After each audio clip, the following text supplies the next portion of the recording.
بسم اللہ الرحمن الرحیم۔ السلام علیکم۔ آج ہم بات کریں گے نظر کی کمزوری کے اسباب پر۔ فی زمانہ نظر کی کمزوری کی شکایت بہت زیادہ ہے، جس کی بنیادی وجہ اس کے اسباب کی زیادتی ہے۔ لہٰذا نظر کی کمزوری کے علاج سے پہلے اس کے اسباب تلاش کر کے انہیں دور کرنا اس مرض کے علاج سے کہیں زیادہ ضروری ہے۔ نظر کی کمزوری کے چند اسباب جو میں ابھی آپ سے شیئر کرنے والا ہوں، ان میں سے پہلا اسباب یہ ہے نظر کی کمزوری کا کہ نظر کی کمزوری کا ایک سبب مطالعہ کرنے کا غلط انداز ہے۔ مثلاً پیدل چلتے، گاڑی میں سفر کرتے اور لیٹے لیٹے مطالعہ کرنا۔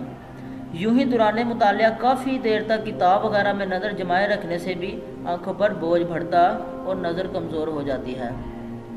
لہٰذا مطالعے کے دوران وقفے سے آنکھوں کو کتاب سے ہٹا کر ادھر ادھر حرکت دی جائے۔ جس طرح دیگر اعضاء یعنی ہاتھ پاؤں وغیرہ تھک جاتے ہیں اور ہم انہیں حرکت دے کر یا ورزش وغیرہ کے ذریعے باہم آرام پہنچاتے ہیں، یہی معاملہ ہماری آنکھوں کا بھی ہے۔ اعضاء کو حرکت دینا ایک فطری نظام ہے۔ یہی وجہ ہے کہ چھوٹے بچے اکثر کودتے اور پھدکتے رہتے ہیں۔ انہیں لاکھ ڈانٹتے رہیں مگر وہ چین سے نہیں بیٹھتے۔ کیونکہ یہ حرکت ان کے لیے ضروری ہے۔ اگر وہ ایک جگہ میں بلا حس و حس بیٹھے رہیں تو ان کے ہڈیوں کے نازک جوڑ سب جامد ہو کر ہاتھ پاؤں بیکار ہو جائیں گے۔ لہذا انہیں اچھل کود سے روکنا نہیں چاہیے۔ اسی طرح دوسرا سبب ہے نظر کی کمزوری کا کم یا ضرورت سے زیادہ تیز روشنی میں مطالعہ کرنا۔ یعنی نظر کی کمزوری کا ایک سبب کم یا ضرورت سے زیادہ تیز روشنی یا غلط سمت سے آنے والی روشنی میں مطالعہ کرنا بھی ہے کہ اس سے بینائی متاثر ہوتی ہے۔ لہٰذا مطالعہ کرتے وقت اس بات کا خیال رکھیں کہ روشنی اوپر سے یا الٹی طرف سے آئے، کہ اس طرح آنکھوں پر زور کم پڑے گا اور انہیں حرکت دینے میں سہولت بھی ملے گی۔ بتی لگانے کا بھی یہی اصول ہے کہ چھت میں لگائی جائے کہ اس سے خوب روشنی ہوتی ہے۔ پہلے لوگ لالٹین زنجیر سے باندھ کر چھت سے نیچے کی طرف لٹکا دیا کرتے تھے۔ اس طرح کمرے میں چاروں طرف خوب روشنی پھیل جاتی تھی۔ اب نظر کی کمزوری کا تیسرا کون سا سبب ہے جس کی وجہ سے نظر کمزور ہوتی ہے؟ تو تیسرا سبب یہ ہے کہ گرد و غبار اور گاڑیوں کے دھوئیں سے بھی نظر پر کافی زیادہ اثر پڑتا ہے۔ نظر کی کمزوری کا ایک باعث گرد و غبار اور گاڑیوں کا دھواں بھی ہے۔ اس کے مضر اثرات سے بچنے کے لیے آنکھوں کو دھوتے رہنا چاہیے اور اس کا بہترین حل وقتاً وضو کر لینا ہے۔ کسی یورپین ڈاکٹر نے ایک مقالہ لکھا جس کا نام تھا آنکھ پانی صحت، یعنی آئیز واٹر ہیلتھ۔ اس مقالے میں اس نے اس بات پر زور دیا کہ اپنی آنکھوں کو دن میں کئی بار دھوتے رہو، ورنہ خطرناک بیماریوں سے دو چار ہونا پڑے گا۔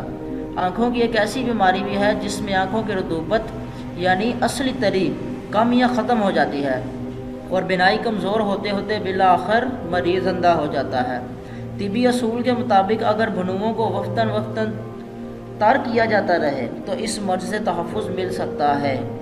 الحمدللہ اس یورپین ڈاکٹر کے بیان کردہ طبی اصول سے ہم مسلمانوں کے مذہب کی سچائی اور عمدگی مزید واضح ہو جاتی ہے کہ ہم روزانہ کئی بار وضو کی صورت میں اپنی آنکھوں اور دیگر اعضاء کے تحفظ کا سامان کر لیتے ہیں۔ اور چوتھا یہاں یہ پوائنٹ ہے کہ نظر کی کمزوری کا ایک سبب جو ہے، یہاں چوتھا سبب جو ہے وہ یہ ہے کہ عمر بھی زیادہ ہو جائے تو بھی نظر کمزور ہونا شروع ہو جاتی ہے۔ عمر کی زیادتی بھی نظر کی کمزوری کا سبب ہے۔ نظر کمزور ہونے کا ظاہری سبب عمر کی زیادتی ہے۔ انسان جب بوڑھا ہو جاتا ہے تو اس کے اعضاء کمزور ہو جاتے ہیں۔ اعضاء کی یہ کمزوری دراصل موت کا پیغام ہے۔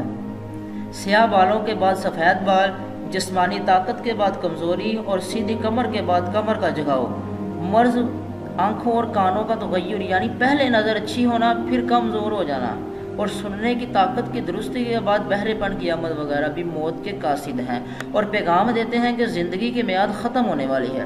ایسے کمزور نظر والوں کو بالخصوص اور بالعموم سبھی کو آنکھوں کی روشنی کی فکر سے کہیں زیادہ قبر اور پل سے رات پر روشنی کے لیے مدنی ذہن بنانے کی ضرورت ہے۔ اب یہاں نظر کی کمزوری سے بچنے کے لیے جو تدابیر ہیں یا جو وظائف ہیں وہ میں آپ کو بتانے جا رہا ہوں۔ ان وظائف میں سے سب سے پہلا یہ ہے کہ نظر کی کمزوری دور کرنے کا ایک عمل یہ ہے کہ وضو کے بعد آسمان اور اگر کمرے وغیرہ میں ہوں تو چھت کی طرف منہ کر کے سورۃ القدر پڑھ لیا کریں۔ انشاءاللہ عز و جل نظر کی کمزوری ختم ہو جائے گی یا نظر کبھی کمزور نہیں ہوگی۔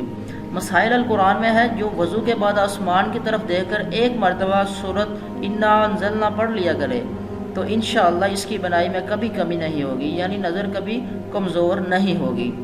5 نمازوں کے بعد 11 مرتبہ یا نور، 5 نمازوں کے بعد 11 مرتبہ یا نور پڑھنے سے آنکھوں کی بینائی کم نہیں ہوگی۔